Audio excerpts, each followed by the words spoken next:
My name is Jakob Edelstein. I am a Czechoslovak Zionist and the first Jewish elder in the notorious Theresienstadt ghetto.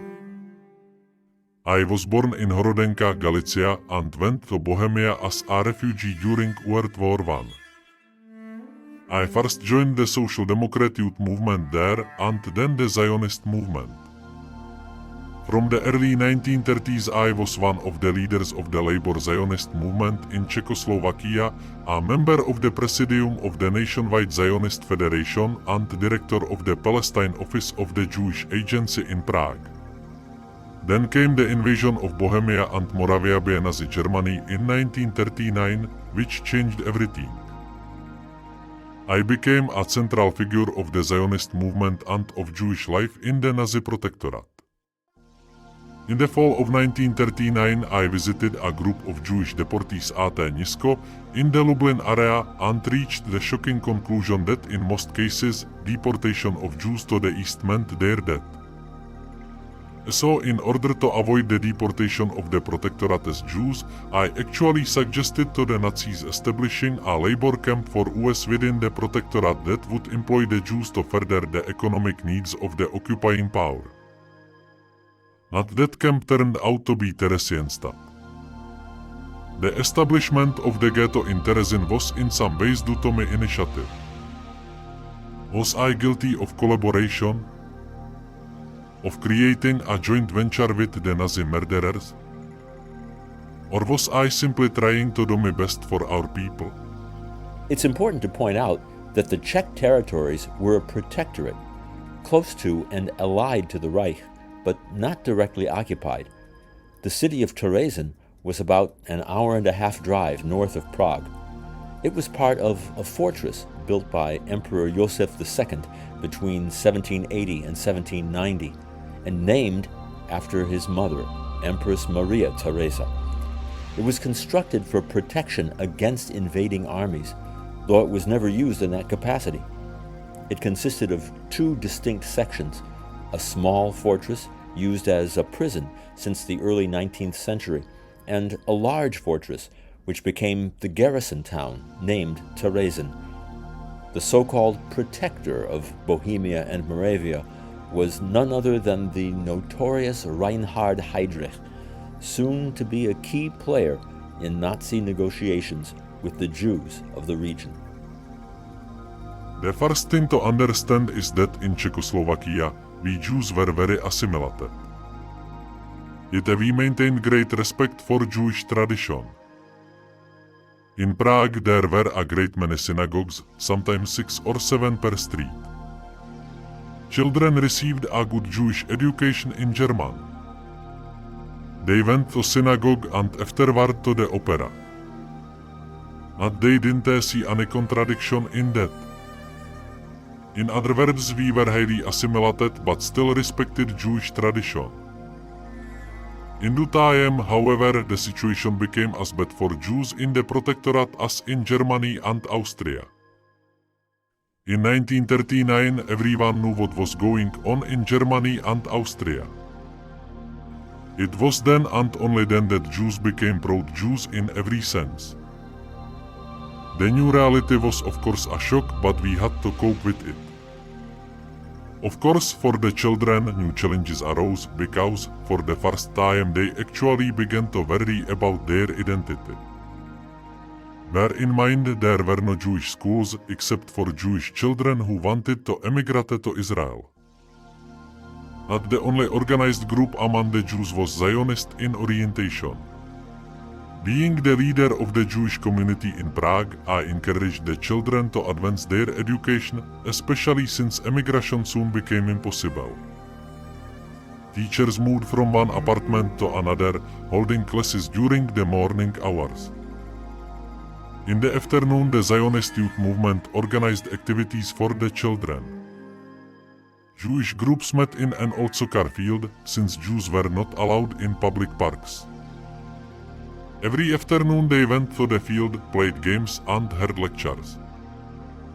They belonged to various youth movements, including Hashomer Ha'atzer, Dror and the religious Zionists. The object was to make being Jewish feel good and positive. If we had to wear the yellow star, let it shine. And together we discovered that it is great to be Jewish. My name is Egon Redlich, though people called me Gonda. I was among the Zionist leaders nominated by Jacob Edelstein, becoming responsible for all Jewish education. I was known for being very strict, promoting the highest standards among our young people. I wrote articles, gave lectures, and organized cultural evenings.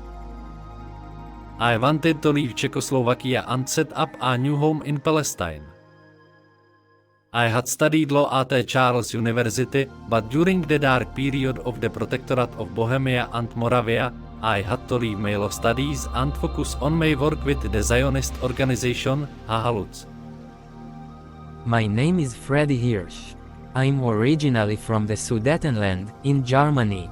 When Hitler came to power, my mother, stepfather, and brother moved to Bolivia. But I stayed behind to continue the work I had begun with children. When I was 19, in 1935, the Nuremberg laws were passed, and I fled to Czechoslovakia. I became active in the Maccabi Hetzer, the Young Maccabees youth movement, and the Zionist Hahalutz organization, running summer camps and helping to prepare young Jews to emigrate to Palestine.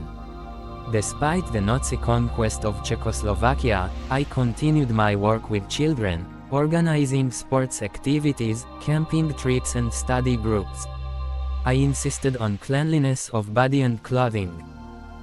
The Madagascar plan, which would evacuate Jews to the French island of the coast of Africa, had already been put forth. The Lublin reservation had already been established along with the Lodz Ghetto. In leadership positions knew that the Nazis had evacuation in mind.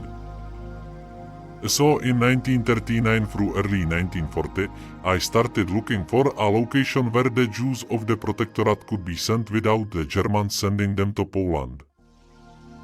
The important thing was for US to stay in Czechoslovakia. At the same time, Heydrich and his people were in discussions about the future of the Jews. In October 1941, a meeting was held in which they decided to send the Jews to a ghetto. I suggested Theresienstadt to the Nazis, who, for better or for worse, agreed. I said to them, everything you want US to do in Poland we can do here. And that is how the Jews of Bohemia and Moravia ended up here in Theresienstadt. The Jewish youth movement called Hahalutz declared that they must go first, since their very name means pioneers. They needed to prepare the place for the rest, especially elderly people, women and children. Theresienstadt really was an exception to the rule on so many levels. In other places, Hahalutz did just the opposite of the wishes of the Jewish Council and its leadership, the Judenrat. Here, they cooperated and collaborated. In Poland, the Judenrat was always in conflict with the Germans. Here, just the opposite. In Theresienstadt, only one group, the communist-leaning Hashomer Hatzair, resisted, fleeing Slovakia and joining the underground. In my eyes, Theresienstadt was to be presented as a transit ghetto, a way station for Jews, not to death camps, but to serve as an old age home or convalescent home for Jews 65 and older, and wounded Jews, where they would stay for the time being. It was all a pattern of deception, so they would not suspect what would be coming in the future. In November 1941, the first group was sent in. The place was dirty, as only the army had lived there. Now, Jewish civilians arrived and were shocked. The leaders nonetheless found ways to clean it up. They even obtained some material from the Germans. There was no train station in Theresienstadt, so the people had to make a long walk from the nearest station through the snow, carrying their luggage. When they arrived, they were crowded into barracks. Males and females were separated. Children up to 14 stayed with their mothers. Boys from the age of 14 stayed with the men. There were communal kitchens, and of course, a Jewish council, here called an Altestenrat, that took care of assorted needs. In December 1941, I was sent to Theresienstadt, becoming deputy to Egon Gonda Redlich. New arrivals were allowed to bring with them 60 kilos of personal belongings. They hadn't been hungry yet, so they brought books, photo albums, and musical instruments. Only the pessimists took food. They certainly didn't expect starvation. When they went to register, I arranged to have the young people assist the elderly. The children were enthused. They actually wanted to help the Nazis carry out their plan, seeing everything in a positive light. I made sure the children maintained their hygiene, and helped them continue their studies. They played games and put on plays. I too was sent to the Theresian Ghetto from Prague in December 1941, together with other Jewish leaders, who then held important posts in the ghetto as Jewish self-administration. I was appointed head of the Department for Children and Youth, which needed to create tolerable living conditions in the camp for the thousands of children, ranging from newborn babies to adolescents. On January 1st, 1942, I began writing a diary describing my worries and observations. I wrote in Hebrew, still hoping to find a new life in Israel after the war. I actually got married in the ghetto, and my wife and I had a child. We hoped we would survive the agony of the war that seemed to be coming to an end. All of a sudden, we found our situation precarious. In the summer of 1942, all non-Jews were evacuated. I wanted to continue my activities with the children and asked the Nazis for special homes and a school for them. I started to open children's homes all over town. First for the Czech boys, then the girls, then German children. 15 homes in all, from nursery to high school. And they had the best possible teachers, painters, writers, university professors, teachers who volunteered to show what they knew. There were no textbooks, so everyone taught from memory. They even had a chance to hear classical music, performed by the elders, who organized concerts. The children knew nothing about the genocide taking place elsewhere. They felt they were part of an autonomous community that, oddly enough, was flourishing. As for the Nazis, this was a good show for the outside world. They invited international agencies, the Red Cross in particular, to come and have a look. In 1944, when the Red Cross was about to come, the Nazis decided to beautify the ghetto.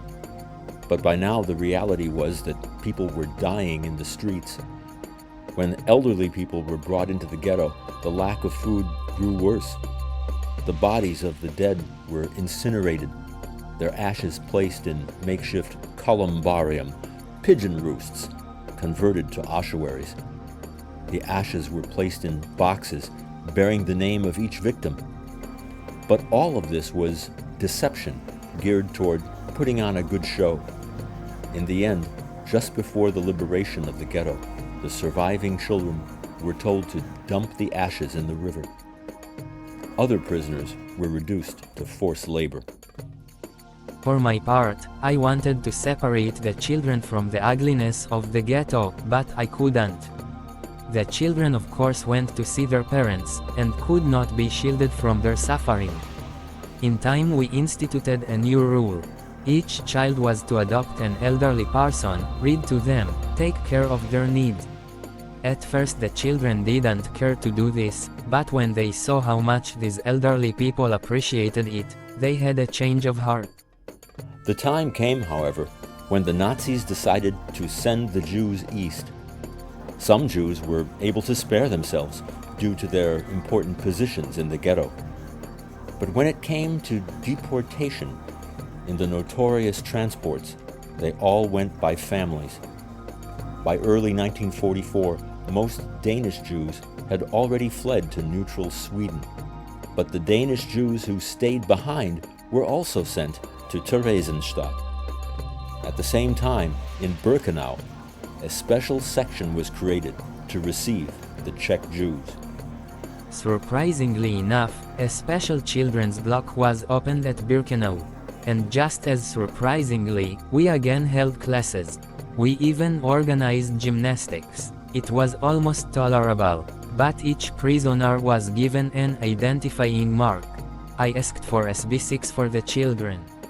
He didn't know that SB6 stood for Sonderbehandlung nach 6 Monate, special treatment for 6 months, then death. In the meantime, we organized a living library. People recited literary stories from memory. All the while the chimneys were going full blast, with children playing and listening to the stories. And believe it or not, they were reasonably content. Then came March 7, 1944. An announcement was made. Everyone is to proceed to the quarantine camp. In reality, they were going to be gassed. I was told about it by the underground and was asked to lead a resistance. An uprising. I asked, what will happen to the children? The answer was obvious, it would lead to their death. And I said, no. If we have to go, we go together. There is debate about what happened after that. Some speculate that he committed suicide. We'll never know. But in the middle of the night, the Nazis took everyone on trucks to crematorium number 3. A survivor recounted, The people resisted. The women and children were beaten and thrown into gas chambers. I had to close the door. But inside, I heard people singing the Czech anthem, the communist anthem, and Hatikva. Even in their last moments, they died with courage and pride. out of 15,000 children who entered Theresienstadt, only 150 survived.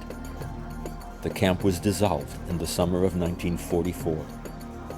Holocaust scholar Yehuda Bauer notes, Of the 139,654 Jews deported to Theresienstadt before April 1945, a scant 16,832 were freed when the ghetto was liberated after the end of the war, on May 9, 1945. it is one of the most melancholy yet heroic stories of the entire Holocaust era. It cannot and must not be forgotten.